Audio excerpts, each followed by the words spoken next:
Baptisan baru dan semua pengikut Kristus. Ya Bapa,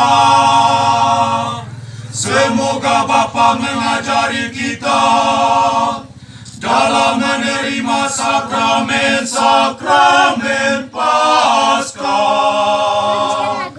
merasakan lagi hasrat dan niat kita untuk menghayati hidup sejati sesuai dengan janji baptis kami.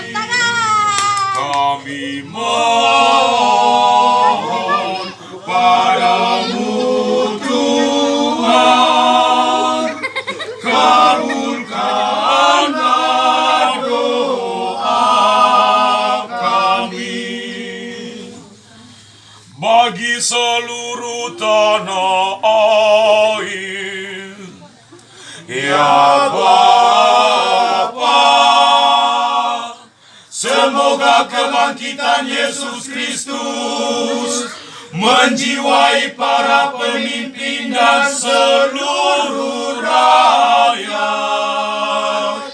agar bersama-sama bangkit dan berjuang membangun masyarakat adil dan